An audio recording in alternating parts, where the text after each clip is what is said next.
जय Hind friends. Current affairs की series हम लोगों की चल रही थी। व्यक्तिगत कारणों से कुछ बीच में गैप हुआ, तब तक लेकिन आपको कुछ ना कुछ मटेरियल आपको मिलता रहा और आज से ये कंटिन्यूटी फिर से स्टार्ट करते हैं। और आज का जो हमारा टॉपिक है वो है जनवरी 2024 से जो करंट अफेयर्स की सीरीज है उसी के टॉपिक जो है कंटिन्यू करते हैं। जो पीछे बीच में छूट गए हैं वो आपको बीच बीच में मिल जाएंगे। छूटेगा आपका कोई नहीं, पेपर के पहले आपको सारा मटेरियल मिल। तो आज का जो हमारा टॉपिक है वो है भारत में अधिकरण प्रणाली, ट्रिब्यूनल सिस्टम इन इंडिया।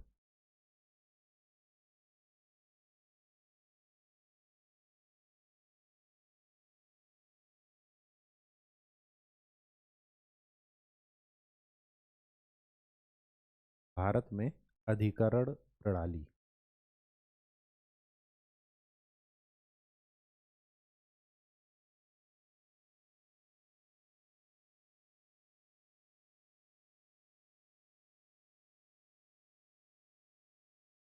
ये देखिए चर्चा में क्यों है, उसके लिए एक न्यूज में आपने सुना होगा, आर्म्ड फोर्सेस से रिलेटेड एक अधिकरण है।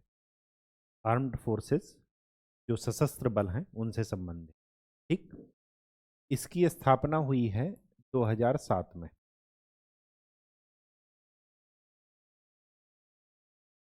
इन्होंने क्या किया, इन्होंने एक डिसीजन दिया कि कुछ मैटर पर पॉलिसी सरकार के द्वारा बनाई जाए। तो सुप्रीम कोर्ट ने ये कहा कि अधिकरण सरकार को ये आदेश नहीं दे सकते कि आप नीति निर्माण कीजिए। वो अधिकार किसके पास है? हाई कोर्ट और सुप्रीम कोर्ट के पास, अधिकरण के पास नहीं है। ठीक, तो इसी संदर्भ में ये न्यूज में था। इसके अंतर्गत आर्म्ड फोर्सेस के अंतर्गत भारतीय थल सेना, वायुसेना,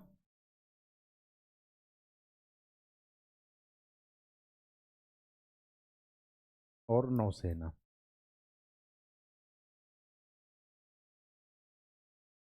ठीक।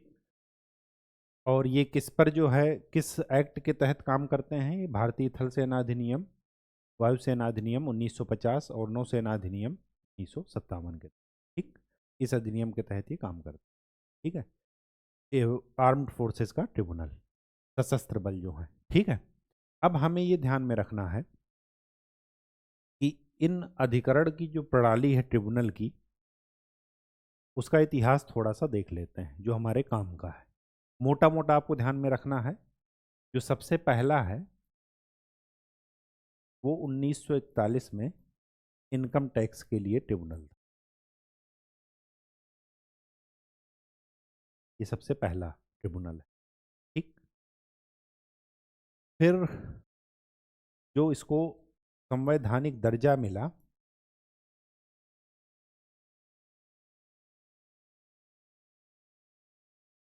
वो मिला 42वें संविधान संशोधन के द्वारा 1976। 42वें संविधान संशोधन के द्वारा इसको संवैधानिक दर्जा दे दिया गया। किसको? अधिकरण को, ट्रिब्यूनल को। तो यहाँ पर आपको ये ध्यान में रखना है कि यहाँ पर दो आर्टिकल जोड़े गए, 323A, 323B। ये जो ए है, ये क्या है? लोक सेवकों से संबंधित, जो पब्लिक सर्वेंट्स होते हैं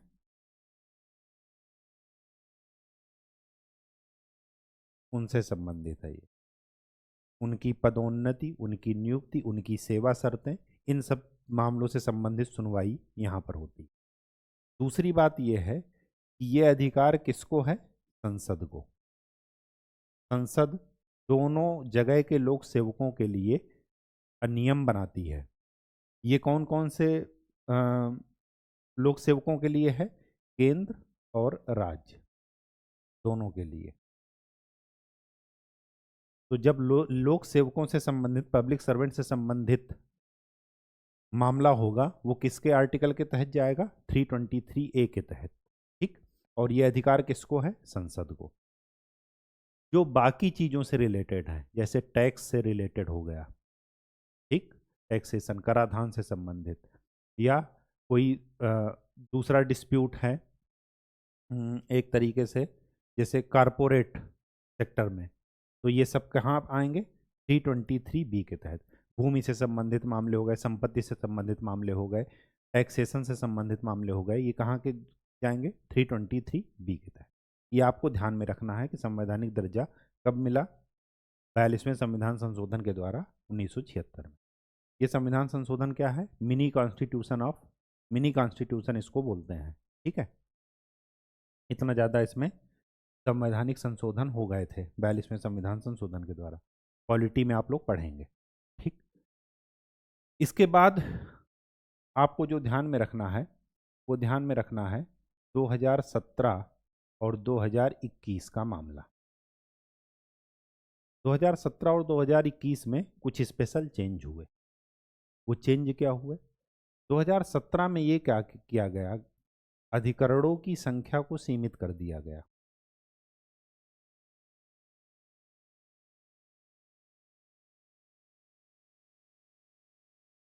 छब्बीस से 19 कर दी गई। हमें संख्या नहीं याद रखना है, सिर्फ ये याद रखना है कि 2017 में ऐसा किया गया। ऐसा कैसे हो गया? ऐसा इस वजह से हो गया क्योंकि जो समान मामले की सुनवाई करते थे उनको आपस में मिला दिया गया।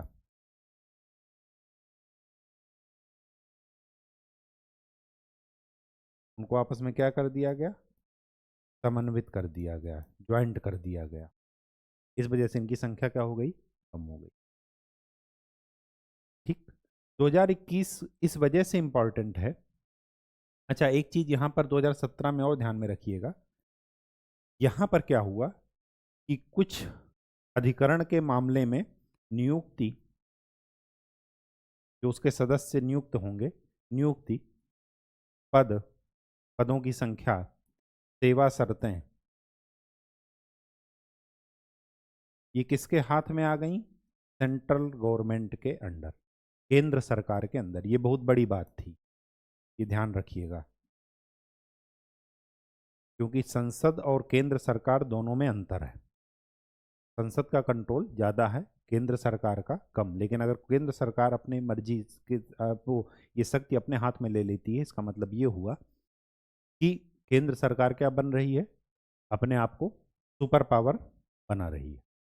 ठीक, 2021 में क्या हुआ? 2021 में कुछ ऐसे अधिकरण थे जिनको कि निरस्त कर दिया गया और उनकी शक्ति किसको दी गई? हाई कोर्ट को। ठीक, तो यहाँ पर क्या है? 2021 में दो चीजें ध्यान में रखिएगा। एक तो कुछ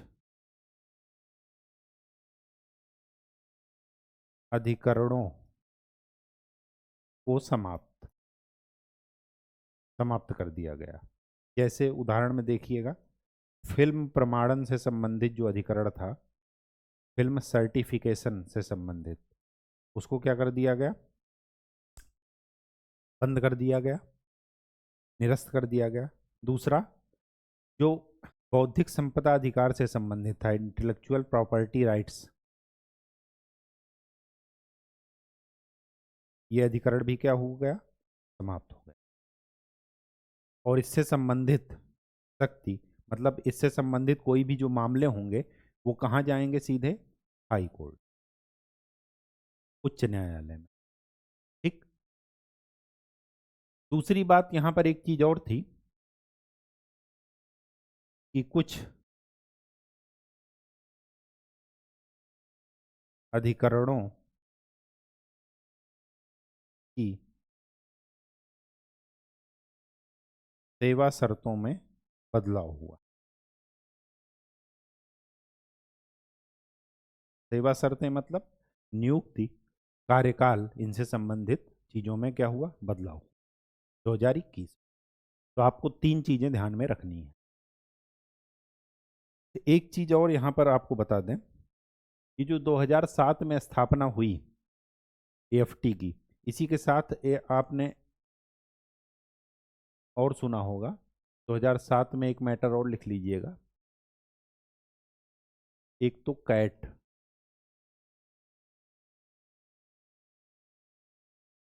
सेंट्रल एडमिनिस्ट्रेटिव ट्रिब्यूनल, ठीक। इसकी स्थापना भी कब कब हुई? 2007 में, ठीक है। टैक्सेशन वाला सबसे पुराना था 1941 में। उसके बाद क्या आया? 42वें संविधान संशोधन के द्वारा इनको संवैधानिक दर्जा दिया गया।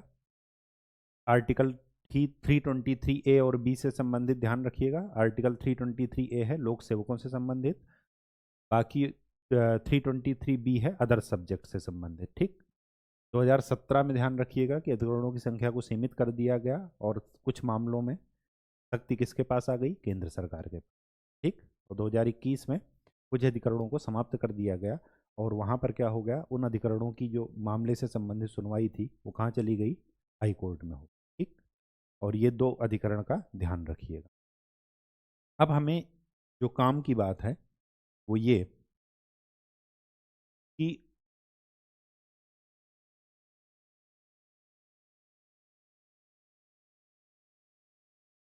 अधिकरण से संबंधित कुछ प्रावधान हमें ध्यान में रखने हैं, ठीक। आपने एक और सुना होगा NGT, ये भी 2007 में आया, नेशनल ग्रीन ट्रिब्यूनल, पर्यावरण से संबंधित, ठीक। जब कैट आया, अधिकरण में क्या है, आपको एक चीज और आपको बता दें यहीं पर, क्योंकि ये पूछी जाती है, यहीं पर लिख लीजिएगा, पर्यावरण से संबंधित NGT वाला मामला 2007-2010 के आसपास ही, ठीक। और ये जो है ये प्राकृतिक न्याय के सिद्धांत पर काम करता है। ये बहुत बार पूछा गया है। इसको IPC से, CRPC से कोई मतलब नहीं है। प्राकृतिक न्याय के सिद्धांत पर ही क्या करता है? काम करता है। अब देख लेते हैं अधिकरण से संबंधित कुछ विशेष बातें। पहली बात तो यह है, इसकी जो प्रकृति है वो अर्ध न्यायिक है, क्वासी जुडिशियल।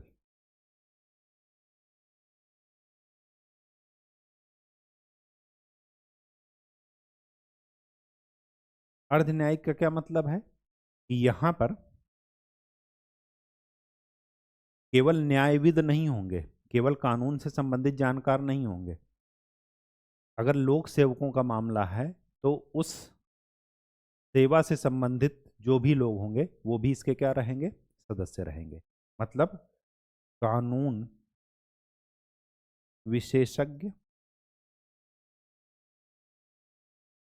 और उस सर्विस से रिलेटेड जो विशेषज्ञ रहेंगे, सेवा विशेषज्ञ, इन दोनों सदस्यों की क्या होगी? नियुक्ति होगी। केवल जज नहीं रहेंगे, उनको मतलब एक कानून के जानकार रहेंगे और कुछ जो है सदस्य क्या रहेंगे? सर्विस से रिलेटेड, जैसे सेक्रेटरी लेवल पर या जो है ज्वाइंट सेक्रेटरी से कम रैंक के नहीं होंगे, जिनको कि एक सर्विस में एक लंबा अनुभव हो, ठीक। तो ये सब क्वासी जुडिशियल इसी वजह से कहा जाता है, ठीक। दूसरी बात क्या है?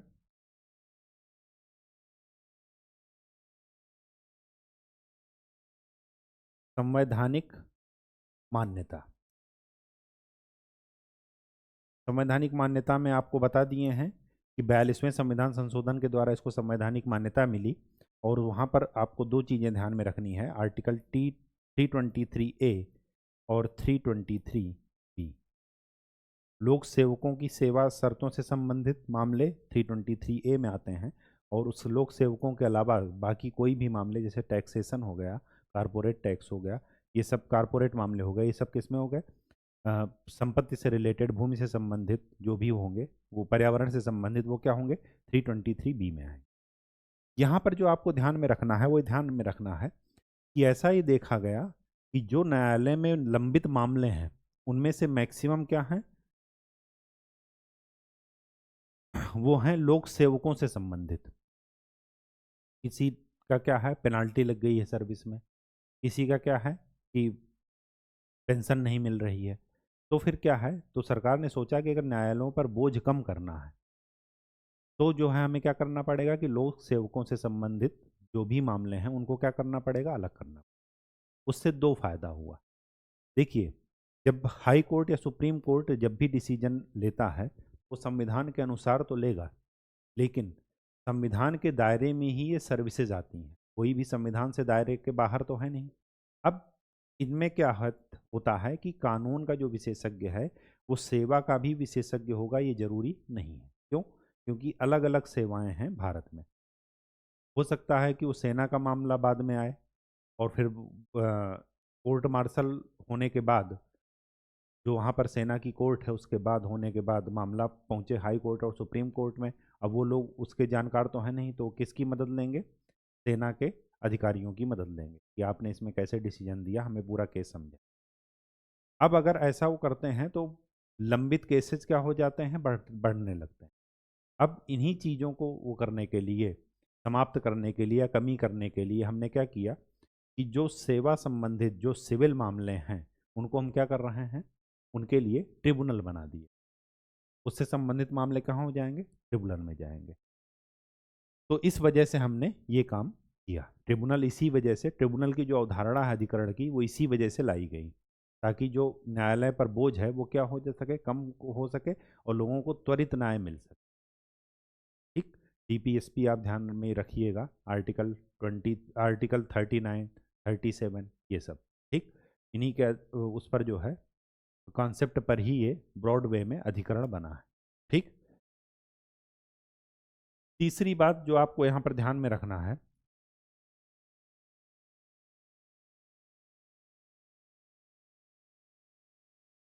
वो है,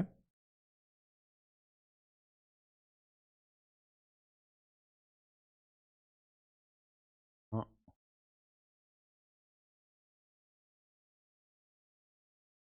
वो क्या बोल रहा, अधिकारियों की संख्या लिख लीजिए।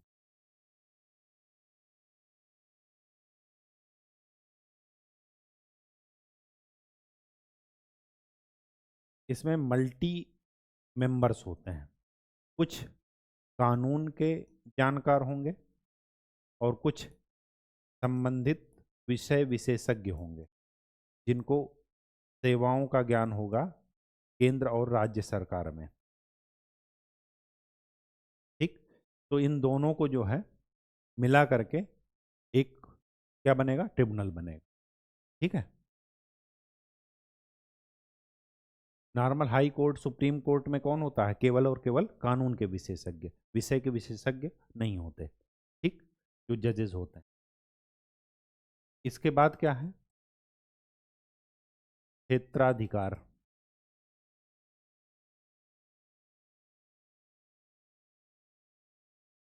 क्षेत्राधिकार में आपको ये ध्यान में रखना है कि ये हाई कोर्ट के अंडर होते हैं।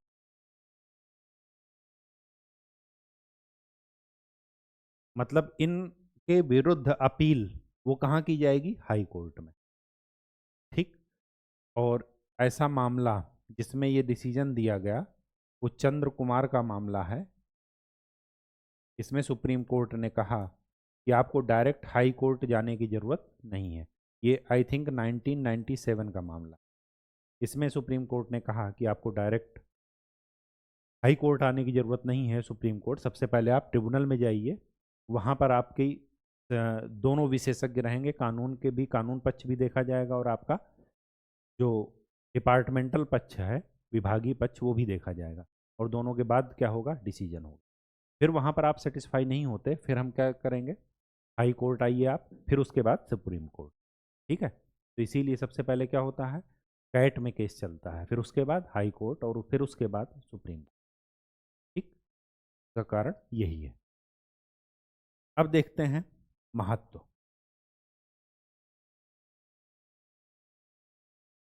अधिकरणों का महत्व क्या है, तो सबसे बड़ा महत्व जो है वो है न्याय तक पहुंच की बात।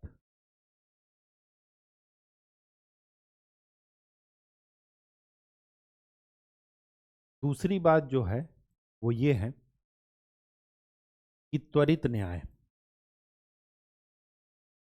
त्वरित न्याय क्यों जरूरी है? ये दो चीजों पर और जरूरी हो जाता है। कौन कौन से चीजें? अगर कोई मामला पर्यावरण से संबंधित हो, किसी ने पर्यावरण को आज नुकसान किया, या उसको एक स्वच्छ पर्यावरण में रहने का अधिकार है, उसके मूल अधिकार का उल्लंघन हो रहा है, तो ऐसा नहीं कि उस पर कोर्ट का डिसीजन 20 साल बाद आएगा। उसमें त्वरित न्याय की जरूरत होती है। ठीक है, क्योंकि वो लाइफ से रिलेटेड है। अगर किसी की सर्विस से रिलेटेड हो, वहां पर भी आपको त्वरित न्याय की जरूरत होती है। ठीक, इस वजह से ये का महत्व है। यहाँ भी ऐसा नहीं कि पेंडेंसी नहीं होती, होती है, लेकिन बाकी कोर्ट्स के कंपैरिजन में, हाई कोर्ट सुप्रीम कोर्ट के कंपैरिजन में कम होती है पेंडेंसी। ठीक, क्योंकि यहाँ ये बने ही इसीलिए हैं। ठीक है। दूसरी बात,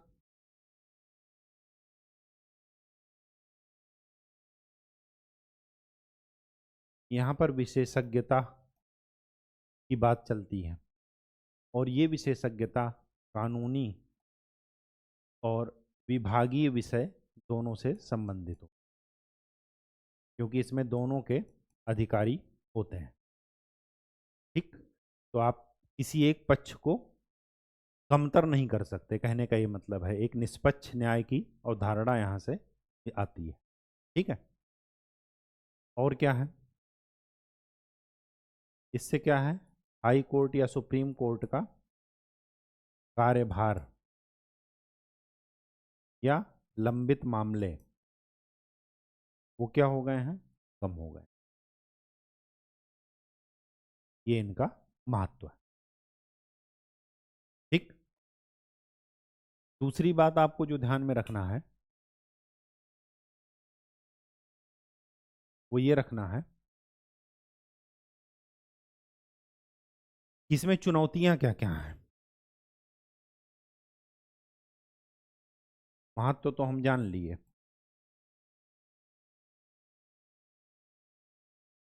चुनौतियों में जो सबसे बड़ी चुनौती है वो ये है कि नियुक्ति किसके हाथ में है? केंद्र सरकार के। 2017 में इन्होंने ले लिया। अब केंद्र सरकार में है तो स्वाभाविक सी बात है कि इसमें स्वतंत्रता वो बाधित होगी।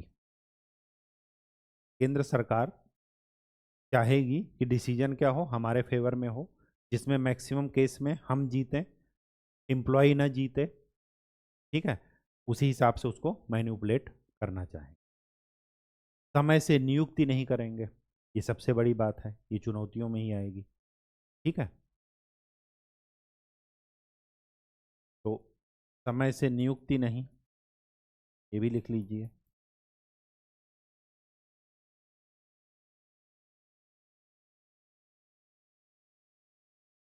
कार्यकाल निश्चित नहीं, कार्यकाल अनिश्चित, ये सबसे बड़ी चुनौती है। दूसरी बात, अगर विषय विशेषज्ञ अगर कोई है तो उसका कानूनी पक्ष हमेशा कमजोर होगा, क्योंकि वो जज नहीं है, उन्होंने मामले की सुनवाई नहीं की है, उन्होंने कानून की पढ़ाई नहीं की है। तो जो सर्विस से रिलेटेड है, स्वाभाविक सी बात है कि उनका लीगल केस जो है वो क्या है, वहाँ पर कमजोर पड़ जाएगा। तो दोनों में संतुलन बनाने की जरूरत है, ये सबसे बड़ी समस्या। अगर आपके पास 10 न्यायिक सदस्य हैं तो 10 आपके पास क्या है, उस संबंधित विभाग के, जिनको एक केंद्र सरकार या राज्य सरकार में सर्विस का एक लंबा अनुभव रहा हो। ठीक है, नीति निर्माता के उसमें ले लीजिए, या जो है एग्जीक्यूटिव कार्यपालिका के उसमें ले लीजिए, लेकिन इन दोनों में क्या है, समन्वय बना करके चलना है। ठीक, ये सबसे बड़ी चुनौती है। ठीक है, जो विषय विशेषज्ञ होगा उसका कानूनी पक्ष कमजोर होगा तो वो विषय के हिसाब से सोचेगा, और जो जज होगा, जो न्यायिक सदस्य होगा, वो क्या होगा, कानून के हिसाब से सोचेगा, उसको सेवा से कोई लेना देना नहीं है। तो दोनों में क्या होना चाहिए, सामंजस्य। और वो सामंजस्य बिठाने में कभी कभार क्या हो जाती है, काफ़ी देर हो जाती है। ठीक, तो ये चुनौतियों में सबसे बड़ी चुनौती है। दूसरा, इन सब कारणों से लंबित मामलों की संख्या यहाँ पर भी बढ़ रही है, ये अपने उद्देश्य को पूरा नहीं कर पा रहे हैं। ठीक। कभी कभार क्या होता है कि ओवरलैपिंग हो जाती है, और उस ओवरलैपिंग के कारण, मामले की ओवरलैपिंग के कारण अलग अलग डिसीजन आ जाते हैं। हो सकता है कोई केस पर्यावरण से संबंधित हो सकता है कोई केस सेवा से संबंधित भी हो, और फिर उन दोनों में अलग अलग डिसीजन आ जाए, तो फिर मामला कहाँ चला जाएगा? हाई कोर्ट में। तो क्षेत्राधिकार का क्या हो जा रहा है? अतिव्यापन। ठीक। अधिकरण बनाए तो अलग अलग हैं, लेकिन किसी मामले की सुनवाई अगर दोनों अधिकरण में अलग अलग चल रही है, तो मैक्सिमम केसेस में क्या होता है कि डिसीजन अलग अलग आ जाता है, और जब डिसीजन अलग अलग आ जाते हैं, स्वाभाविक सी बात है कि अपील कहाँ जाएगी? High court. ठीक। तो ये क्षेत्राधिकार का अतिव्यापन, ये सबसे बड़ी समस्या है। ये खास करके एनजीटी और उद्योग से रिलेटेड जो हैं, पर्यावरण और उद्योग से, उनमें आपस में टकराव मैक्सिमम केस में होता रहता है। ठीक। एनजीटी अपने हिसाब से सोचता है, और उद्योग जगत वाला जो अधिकरण है वो अपने हिसाब से सोचता है। ठीक।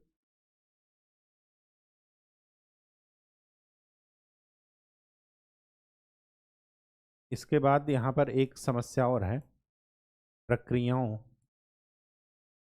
की समरूपता का अभाव।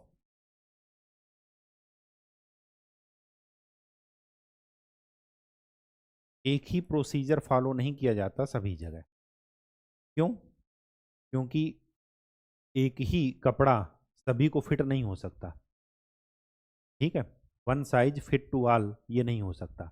जब मामले अलग अलग हैं, जब उनसे संबंधित विषय अलग अलग हैं, तो स्वाभाविक सी बात है कि उनसे संबंधित निर्णय और कानून भी अलग अलग हों। कानून एक तो सुपीरियर है, प्राकृतिक न्याय का सिद्धांत, भारत का संविधान, वो तो है ही है, लेकिन उसके अंडर में जो सब कैटेगरीज में कानून बने हैं अधिनियम के द्वारा, उनमें भी क्या होना चाहिए? अलग अलग प्रक्रियाओं का पालन है। क्यों? क्योंकि अलग अलग मैटर आ रहे हैं। तो ये सबसे बड़ी चुनौती। अब अगर आपको चुनौती समझ में आ रही होगी, तो स्वाभाविक सी बात है कि अगर आपसे पूछा जाए कि इसमें क्या सोल्यूशन और किया जा सकता है, तो क्या बताएंगे? सबसे पहली बात तो नियुक्ति में एक अलग से आयोग की स्थापना की जाए, और वही इन अधिकारियों की और जो भी यहाँ पर सेवाएं देंगे, उन अधिकारियों की नियुक्ति करे। केंद्र सरकार के हाथ में ये देना सही नहीं है बिल्कुल भी। ये सबसे बड़ी स्वतंत्रता, उनके कार्यकाल की निश्चितता होनी चाहिए। जैसे सुप्रीम कोर्ट, हाई कोर्ट के जजेस का कार्यकाल और आयु निश्चित है, वैसे ही उनका भी वहाँ पर होना चाहिए। ठीक। समय से नियुक्ति हो जाए। कई पद क्या हैं? खाली पड़े हैं, केंद्र सरकार उदासीन है इन सब मामलों में। ठीक। तो ये सब चीज़ें जो है, ये क्या होना चाहिए? इम्प्रूवमेंट होना चाहिए। ठीक। तो आज के लिए इतना ही। नेक्स्ट लेक्चर में हम लोग क्या करेंगे? अगले टॉपिक के साथ मिलेंगे। तब तक के लिए खूब अच्छे से पढ़ाई कीजिए, मेहनत कीजिए। धन्यवाद।